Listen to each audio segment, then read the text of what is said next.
Assalamualaikum warahmatullahi wabarakatuh. Sahabat Nahdien, bagaimana kabarnya? Bertemu dengan saya, host di sore hari ini, yakni nama saya perkenalkan Mei Rahmawati. Sore hari ini kita akan membahas seputar tentang mitos-mitos di dalam berpuasa. Nah, sore hari ini kita akan bertemu dengan Gus Zain, atau nama lengkapnya Zainul Hasan LC. Wah, pastinya menarik sekali ya topik sore hari ini.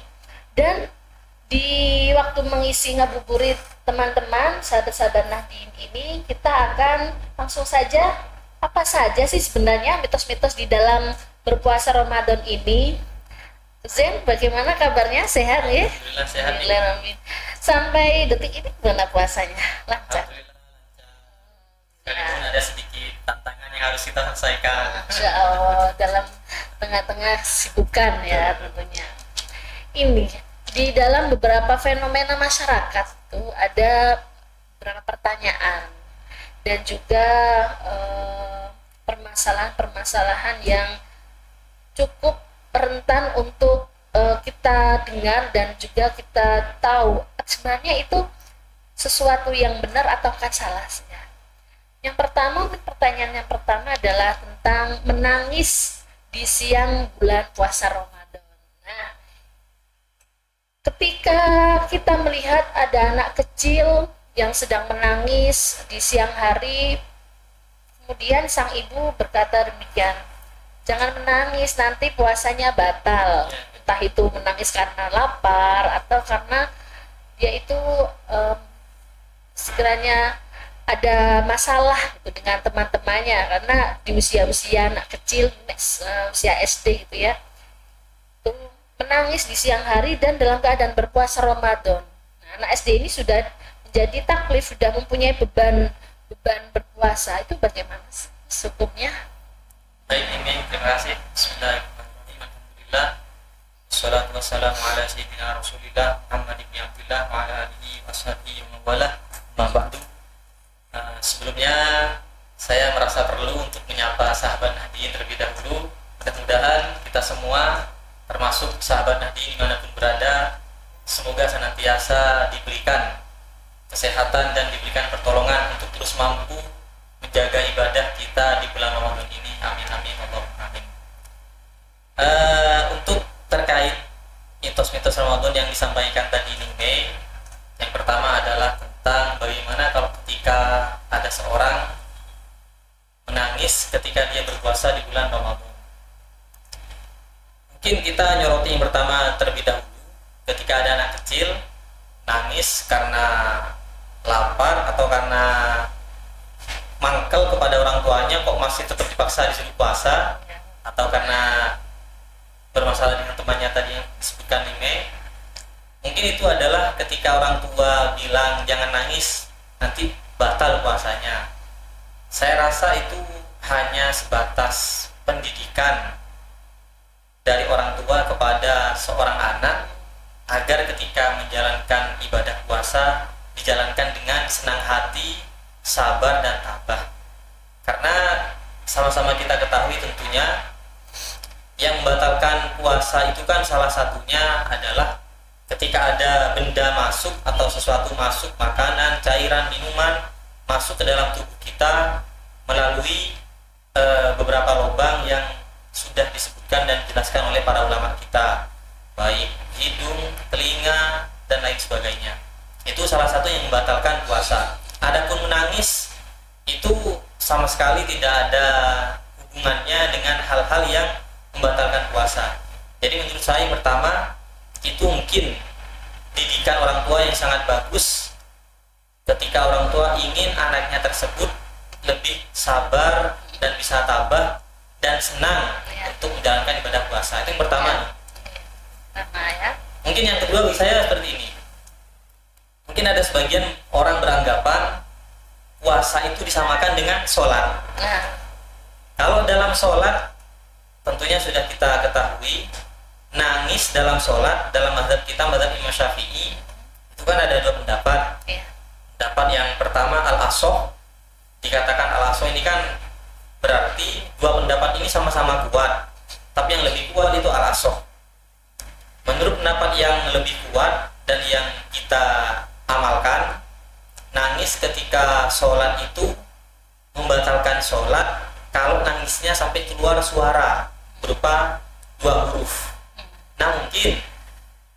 persepsi masyarakat yang seperti itu akhirnya oleh masyarakat, sebagian masyarakat kita dianalogikan atau dikiaskan kepada puasa, sehingga ada sebagian yang beranggapan menangis ketika berpuasa itu membatalkan puasa. Sebenarnya tidak seperti itu, karena antara ibadah puasa dan ibadah sholat merupakan hal yang berbeda dari segi rukun dan segalanya, termasuk dari hal-hal yang membatalkan puasa atau sholat, itu berbeda.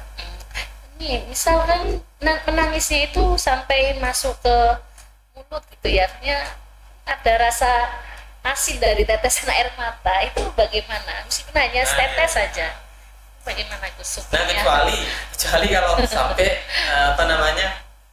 ada tetesan air mata yang masuk ke mulut plus masuk sampai ke rongga, sampai ke dalam tubuh kita. Kalau cuma ke mulut terus kita lepehin, kita buang, nggak apa-apa. Tapi kalau sampai dirasa ada asin-asinnya, ada manis-manisnya, terus kita sampai melanjutkan menelan, maka itu adalah yang membatalkan puasa. Kalau cuma sebatas masuk ke mulut terus dilepehin kembali, itu nggak bermasalah. Sebagai bentuk ikhtiatan waspada. Ada pertanyaan yang kedua ya Gus, ini terkait tentang ada juga masalah di masyarakat itu yang beranggapan bahwasanya berbuka puasa dengan yang manis-manis adalah suatu kesunahan. Kita tahu ya bahwasanya di iklan-iklan atau di masyarakat itu buka yang manis-manis saja itu tidak harus kurma gitu.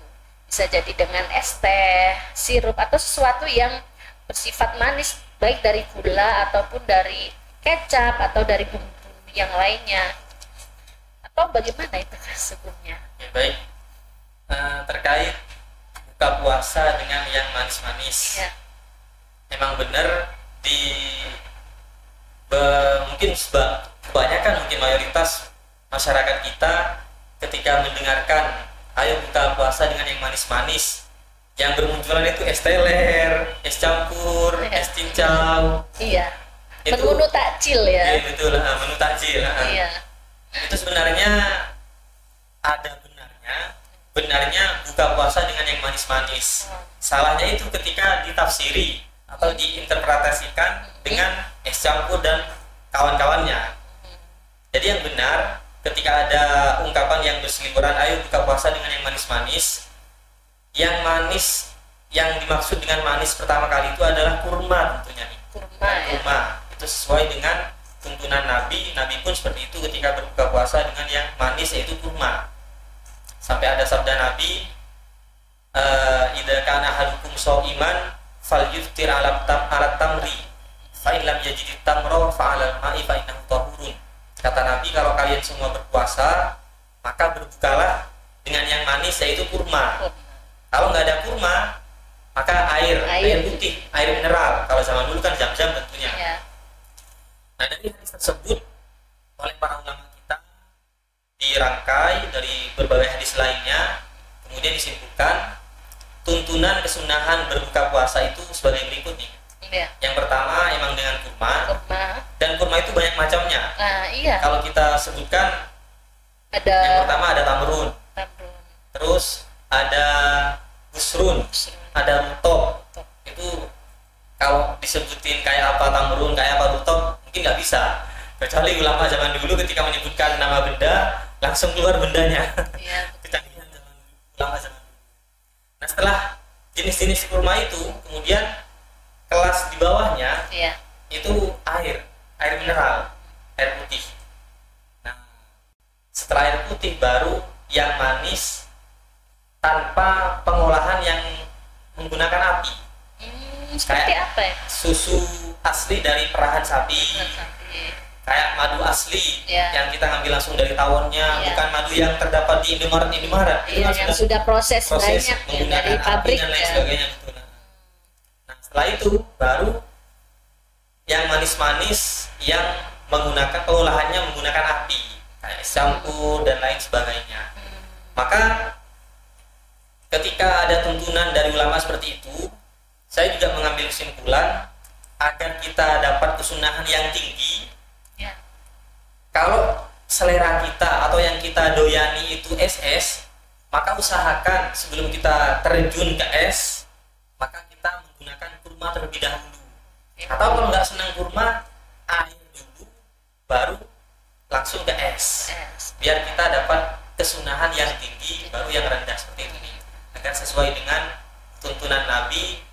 puasa kita setelah kita jalani dari subuh, terus kita perjuangkan melalui panas-panasan, haus-hausan, lapar-laparan, biar sesuai dengan tingkatan yang tinggi seperti yang dianjurkan oleh Nabi Muhammad SAW. Jadi tidak ada batasan kurma apa ya, entah itu kurma yang bentuknya basah atau yang kering seperti rotop. Bagaimana sahabat Nadine, sudah paham kan dari sini bahwasanya sebenarnya hadis tentang berbuka puasa dengan yang manis-manis itu bukan berarti segala sesuatu yang manis, baik dari pengolahan makanan atau minuman, tetapi di sini sudah jelas dalam hukum Islam dicontohkan oleh Rasulullah dalam kesunahan beliau, maksudnya yang dikatakan manis adalah kurma, jika tidak ada maka ada alternatif lain yaitu air. Di sini kita bisa melihat bahwasanya Islam itu sangat mudah sekali ya untuk dicapai gitu. Dan juga mempunyai alternatif lain air, artinya tidak semua orang itu suka dengan kurma, atau juga orang tidak mampu untuk beli kurma, karena zaman Rasulullah itu tidak semua sahabat kaya ya dan mudah untuk memakan kurma, artinya ada alternatif lain yang lebih murah didapatkan yaitu air. Kemudian ada pertanyaan lagi nih Kuzen dari teman-teman Nahdien, yaitu permasalahan tentang membaca doa buka puasa terkait waktu. Ketika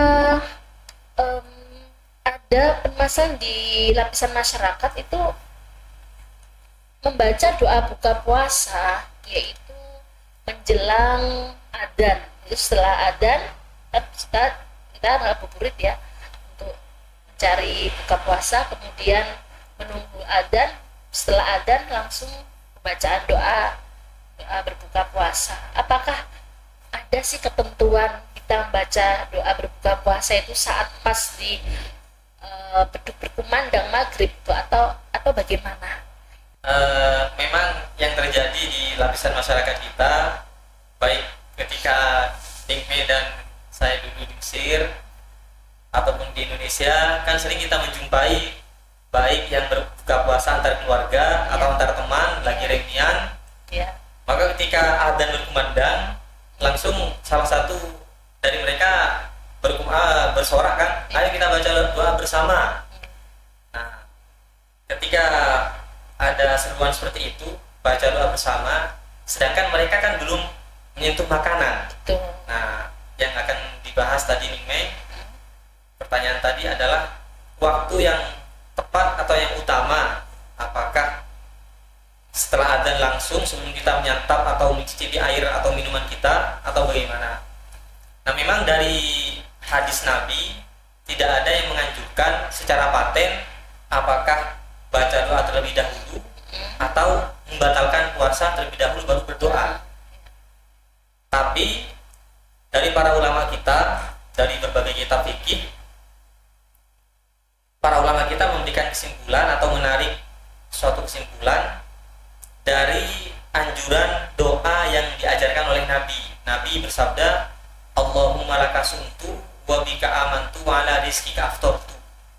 Di sini kata para ulama ada doa yang berbunyi wa ala rizkika aftortu. Ya Allah, kami telah berbuka menggunakan nikmat yang telah Engkau berikan kepada kami. Nah, oleh para ulama, kata-kata kami telah berbuka, maka disimpulkan oleh para ulama lebih utama. Ini lebih utama menurut para ulama, sekalipun nggak ada anjuran paten dari Nabi. Tapi kan kita tetap mengikuti para ulama, karena kan cara pikir dan cara berpandang kita sangat kalah jauh dari para ulama kita. Jadi kata para ulama, lebih utama membatalkan puasa dulu dengan minum air sedikit atau satu kurma kita cicipi. Setelah puasa kita batal, ditakjil, maka kita langsung membaca doa, agar antara arti yang ada di doa dengan kenyataan yang kita lakukan itu ada sinkronisasi, tidak berkebalikan. Seperti itu nih.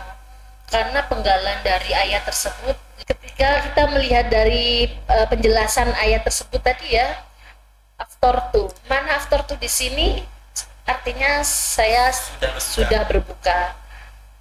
Rincian dari ayat penggalan ayat tersebut hadis ya, yaitu Allah telah memberikan rezeki kita dan kita sudah mendapatkannya, artinya langsung baru berdoa ya Gus ya. Ketika Allah itu telah memberi rezeki kita makan setelah seharian penuh berpuasa, dan itu juga mempunyai manfaat yang besar ya bagi umat Islam. Kita dengan berpuasa kita mengingat akan nikmat-nikmat Allah, bahwasanya banyak di antara teman-teman kita yang ada di luar sana yang sulit untuk untuk memenuhi kebutuhan makanan, kebutuhan perutnya. Dengan berpuasa kita lebih dekat dengan Allah SWT. Dan juga itu kan ini apa namanya, ketika kita terlebih dahulu membatalkan puasa kemudian membaca doa, itu kan sesuai dengan anjuran Nabi. Kata Nabi kan di dalam hadisnya itu, umatku itu akan selalu mendapatkan kebaikan ketika mereka menyegerakan berbuka puasa dan mengakhirkan sahur. Nah, dari anjuran itu kan sangat tepat ketika makan atau minum dulu sedikit baru baca doa, agar berbuka puasanya ditakjil. Jadi bukan disegerakan, doa, betul, disegerakan, bukan doa duluan, tapi membatalkan puasa duluan, agar sesuai dengan anjuran disegerakan tadi itu.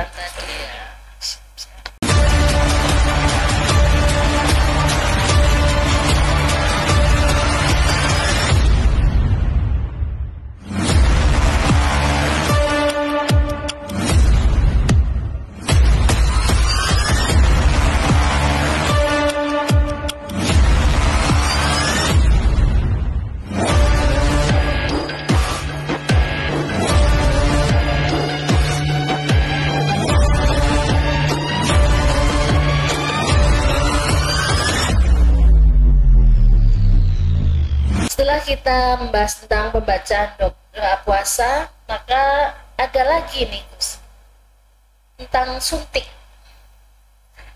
Ada yang berkata di masyarakat kita, ketika suntik siang hari itu bisa membatalkan puasa.